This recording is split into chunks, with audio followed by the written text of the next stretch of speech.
हर school में हुकूमत की तरफ से गोवर और रूबेला का इंजेक्शन दिया जाने वाला है बच्चों को। लोगों में व्हाट्सएप पे वगैरह एक कंफ्यूजन है कि ये जान पूछ के जो है ये इंजेक्शन दिया जा रहा है, इससे बच्चों का नुकसान होगा, आगे चलकर उनका औलाद नहीं होगी वगैरह वगैरह ऐसी बातें की जा रही है, लेकिन ऐसा नहीं है। ये इंजेक्शन पहले से दिया जाता है छोटे बच्चों को, लेकिन एक स्कीम के तहत एक ये गोवर और रूबेला का खतरा है।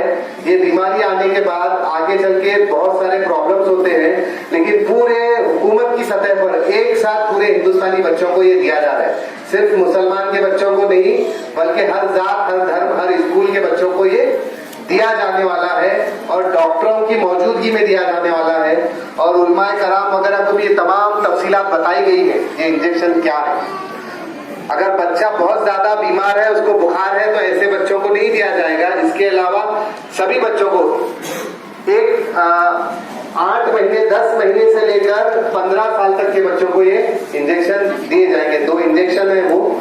हर स्कूल में 3 कमरे बनाए जाएंगे। एक कमरे में पहले बच्चों को बिठाया जाएगा, उनकी जहनसाजी की जाएगी। दूसरे कमरे में उनको इंजेक्शन दिया जाएगा। तीसरे कमरे में उनको इंजेक्शन देने के बाद आधे घंटे तक बिठाया जाएगा।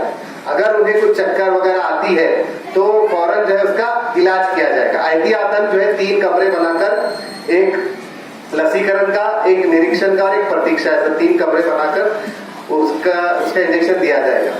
तो आप भी जितने लोग यहाँ पर आए हुए हैं, आप बेझिझक कह सकते हैं कि बच्चों को इंजेक्शन देना नुकसानदेह नहीं है। बाहर इस इंजेक्शन की कीमत कम से कम 1500 रुपये है और स्कूलों में फ्री में दिया जा रहा है। और एक ही बार देना है, उसके बाद नहीं। जैसा पोलियो की मुहिम हर साल में 2 मरतबा हुआ करती थी 6-6 महीने को, लेकिन अभी पूरे हिंदुस्तान से पोलियो खत्म हो गया है। लेकिन ये गोवर और रूबेला का खतरा बढ़ रहा है, इसके लिए सभी बच्चों को एक साथ दिया जाने वाला है।